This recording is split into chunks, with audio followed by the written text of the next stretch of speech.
அகமதாபாத்திலிருந்து லண்டனுக்கு செல்ல புறப்பட்ட உடனேயே விமானிகளின் கட்டுப்பாட்டை இழந்திருக்கிறது.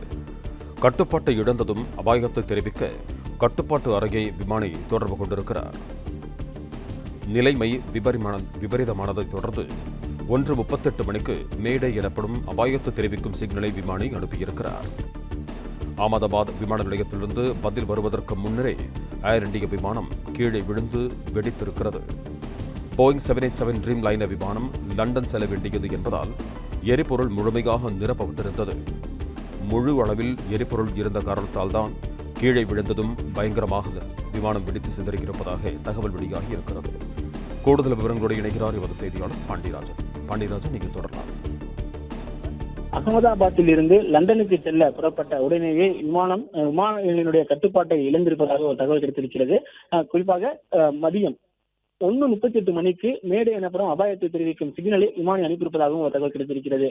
அகமதாபாத்தில் இருந்து லண்டன் நோக்கி அந்த விமானம் புறப்பட்டதற்காக, அதாவது ரன்வேயிலிருந்து புறப்பட்ட பிறகு கட்டுப்பாட்டை இழந்திருக்கிறது. கட்டுப்பாட்டை இழந்ததையும் அபாயத்தை தெரிவிக்க கட்டுப்பாட்டு அறையை விமானி தொடர்பு கொண்டிருக்கிறார். ஆனால் அந்த நிலைமை மோசமாகவே 1:38 மணிக்கு மேடே எனப்படும் அபாயத்தை தெரிவிக்கும் சிக்னலையும் விமானி அனுப்பியிருக்கிறார். அகமதாபாத் விமான நிலையத்தில் இருந்து பதில் வருவதற்கு முன்னரே ஏர் இந்தியா விமானம் கீழே விழுந்து வெடித்திருக்கிறது. குறிப்பாக விமானம் என்பது புறப்படும் பொழுது அதனுடைய எரிபொருள் அளவு என்பது அதிகமாக இருக்கும். அதுபோன்று ஒரு விமானம் வானில் புறப்பட்ட பிறகு உடனடியாக எமர்ஜென்சி லேண்டிங் செய்ய வேண்டும் என்றால் வானத்திலே வட்டமிடுவது என்பதை பலமுறை நாம் கேள்விப்பட்டிருக்கிறோம். அதாவது எமர்ஜென்சி லேண்டிங் செய்ய வேண்டிய அந்த விமானம் என்பது எரிபொருள் அதிகமாக இருக்கும் பொழுது கீழே தரையிறக்க முயற்சி செய்யும் பொழுது அந்த ஏதேனும் சிறிய தீ விபத்து ஏற்பட்டாலோ அதில் இருக்கக்கூடிய எரிபொருளின் காரணமாக விமானம் வெடிப்பதற்கான வாய்ப்புகள் அதிகமாக இருக்கிறது. எனவே ஒரு விமானம் புறப்பட்ட சில நிமிடங்கள்ல மீண்டும் தரையிறக்க வேண்டும் என்றால் அந்த விமானத்தை வானிலேயே வட்டமடிக்க வைப்பார்கள். அந்த விமானத்தில் இருக்கக்கூடிய எரிபொருள்களை ஓரளவிற்கு காலியாக செய்வார்கள். அந்த விமானத்தினுடைய எரிபொருள்கள் ஓரளவுக்கு காலியான பிறகாகத்தான் விமானத்தை தரையில் இறக்குவார்கள். ஆனால் எரிபொருள் அதிகமாக இருக்கும் பொழுது ஒரு விமானத்தை தரை இறக்குவது என்பது மிகவும் ஒரு ஆபத்து ஏற்படுத்தக்கூடிய ஒரு விளைவு. விமான ஆராய்ச்சியாளர்களிடம் நாம் பேசும் பொழுது அவர்கள் அதைத்தான் சொல்கிறார்கள். அதிக அளவிலான எரிபொருளுடன் இருக்கக்கூடிய ஒரு விமானம் தரையை நோக்கி உடனடியாக இறக்க முடியாது. அவ்வாறு இறக்க முயற்சிக்கும் பொழுது ஏற்படக்கூடிய ஒரு சிறு விபத்து கூட பெரும் விபத்தாக மாறும் என்று சொல்லியிருக்கிறார்கள். அதே போலத்தான் அகமதாபாத்தில் இருந்து லண்டன் நோக்கி புறப்பட்ட ஏர் இந்தியா 787 அந்த விமானம் என்பது புறப்பட்டிருக்கிறது. புறப்பட்ட சில நிமிடங்கள்ல அந்த விமானத்தில் கட்டுப்பாட்டை இழந்ததற்கான அந்த அபாய எச்சரிக்கையை மேடே என்கின்ற அந்த சிக்னலை விமானி தெரிவித்திருக்கிறார். கட்டுப்பாட்டு அறையில் இருந்து மறு தகவலை அவர்கள் பெறுவதற்கு முன்பாகவே அந்த விமானம் கீழே விழுந்திருக்கிறது. ஆனால் இந்த விபத்து பெரும் விபத்தாக ஏன் மாறி இருக்கிறது என்றால் விமானம் லண்டன் நோக்கி செல்லக்கூடிய விமானம் அது அதிக அளவிலான எரிபொருள் இருக்கிறது. அந்த எரிபொருள் கீழே விழுந்தவுடன் அந்த எரிபொருள் அதிகமாக இருந்ததன் காரணமாக வெடித்து சிதறி இருக்கிறது. இந்த வெடித்து சிதறி இருப்பதன் காரணமாகத்தான் இந்த உயிரிழப்புகளும் ஏற்பட்டிருப்பதாக சொல்லப்பட்டிருக்கிறது. இந்த விமானத்தை பொறுத்த வரைக்கும் போயிங் 787 ட்ரீம் லைனர் விமானம் லண்டன் செல்ல வேண்டியது என்பதால் எரிபொருள் முழுமையாக நிரப்பப்பட்டிருந்தது. முழு அளவில் எரிபொருள் இருந்ததன் காரணத்தில் தான் கீழே விழுந்ததும் பயங்கரமான அந்த விபத்து என்பது ஏற்பட்டிருக்கிறது. அருகில் இருக்கக்கூடிய கட்டிடங்கள் மற்றும் மரங்கள் பகுதிகள் மற்றும் அந்த குடியிருப்பு பகுதிகள், ஹாஸ்டல் பகுதிகள் எல்லாமே விமான பாகங்கள் வெடித்து சிதறி கிடக்கின்றன.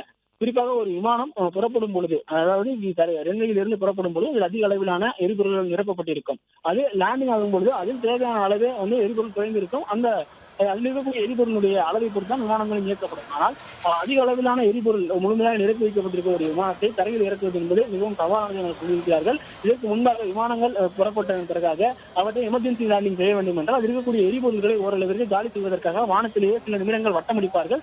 எரிபொருள்களை ஓரளவுக்கு காலியானதாக அறிவிக்கப்பட்டதன் பின்பாக நிலைமை சீராக இருக்கும். சிறு விபத்து ஏற்பட்டாலும் பெரிய அளவிலான பாதிப்பு இருக்காது என்பதை உணர்ந்துதான் அந்த விமானம் உடனடியாக எமர்ஜென்சி லேண்டிங் செய்யப்படும். ஆனால் இந்த விமானம் புறப்பட்ட சில நிமிடங்கள்ல மேடே கால் வருகிறது.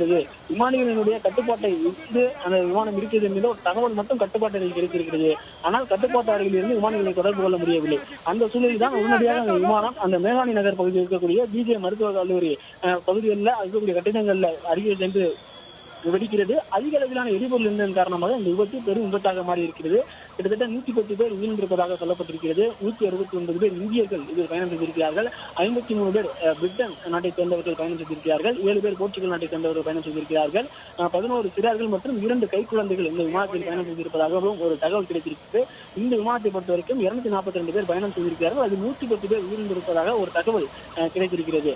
இந்த விமானம் என்பது வெடித்து சிதறி ஒரு விபத்திற்கான காரணம் என்பது அதிக அளவிலான எரிபொருள் இருந்தது. ஆனால் விமானம் பயணத்திற்கு தயாராக இருந்த விமானம் அந்த விமானம் லண்டன் நோக்கி செல்வதற்காக எரிபொருளை நிரப்பி புறப்பட்ட சில நிமிடங்களிலேயே தரையை நோக்கி எமர்ஜென்சி லேண்டிங் வந்ததன் காரணமாக அந்த விபத்து ஏற்பட்டிருக்கிறது. அருகில் இருக்கக்கூடிய கட்டிடங்களிலேயும் இந்த தீ விபத்து பெருமளவில் ஏற்பட்டிருக்கக்கூடிய அந்த காட்சிகளை நாம் பார்க்கிறோம். தீயணைப்பு வீரர்கள் அந்த கட்டிடங்கள் ஏற்பட்டிருக்கக்கூடிய தீயையும் அணைக்கக்கூடிய அந்த காட்சிகளையும் பார்க்கிறோம். அதிக அளவிலான எரிபொருள் இருந்ததன் காரணமாக அது பெரும் கட்டத்தோடு வெடித்து சிதறி இருக்கிறது, கரும்புலிகள் வாழ்ந்து இருக்கிறது. அதன் காரணமாகத்தான் இந்த உயிரிழப்புகளும் ஏற்பட்டிருக்கிறது. அந்த விமானத்தில் விபத்தில் சிக்கியவர்களினுடைய நிலை என்ன என்பது குறித்து அதிகாரப்பூர்வ தகவல் 110 பேர் உயிரிழந்திருப்பதாக ஒரு தகவல் மற்றும் முதற்கட்ட தகவலாக கிடைத்திருக்கிறது. இந்த போயிங் விமானம், அதாவது இந்த 787 போயிங் ரக ட்ரீம்லைனர் விமானத்தை பொறுத்த வரைக்கும் இதுதான் முதல் முறையாக விமானம் 11 ஆண்டுகளாக பயன்பாட்டில் இருக்கிறது. இதற்கு முன் இது போன்ற இந்த மாடலில் இருக்கக்கூடிய விமானம் விபத்தில் சிக்கியிருப்பதாக எந்த ஒரு தகவலும் கிடையாது. முதல் முறையாக போயிங் 787 ட்ரீம்லைனர் விமானம் விபத்துக்குள்ளாகி இருப்பதாகவும் விமான போக்குவரத்து ஆராய்ச்சியாளர்கள் தெரிவித்திருக்கிறார்கள். அந்த மருத்துவக் கல்லூரி பகுதிகளில் விமானம் வெடித்து சிதறிய என்பதாக அந்த பகுதியில் இருந்தவர்கள், அதாவது மருத்துவக் கல்லூரி பயிற்சி பெறக்கூடிய மாணவர்கள், மருத்துவ ஆராய்ச்சி மாணவர்கள், அவர்கள் என்ன ஆனது என்பது குறித்தெல்லாம் அதிகாரப்பூர்வ தகவல்கள் வெளியாகவில்லை. இந்த விபத்திற்குள்ளான போயிங் விமானத்தை தொழில்நுட்ப கோளாறால் 2024 ஆண்டு டிசம்பர் மாதம் நிறுத்தியதாகவும் ஒரு தகவல் கிடைத்திருக்கிறது.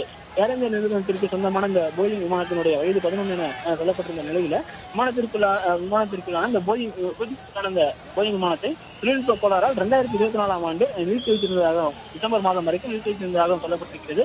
தொழில்நுட்ப கோளாறால் நிறுத்தி வைக்கப்பட்ட போயிங் விமானம் மறுபடியும் எப்போது பறக்க அனுமதிக்கப்பட்டது என்கின்ற ஒரு தகவலும் இதுவரைக்கும் வெளியிடப்படவில்லை. ஆனால் இந்த 787 ட்ரீம்லைனர் விமானத்தை விபத்தில் சிக்கியிருப்பது இதுவே முதல் முறை என்கின்ற ஒரு தகவலும் கிடைத்திருக்கிறது. பிளே ஸ்டோர் மற்றும் ஆப் ஸ்டோரில் இருந்து பாலிமர் செயலியை QR கோடு மூலம் பதிவிறக்கம் செய்யுங்கள். செய்திகளை உடனுக்குடன் பெறுங்கள்.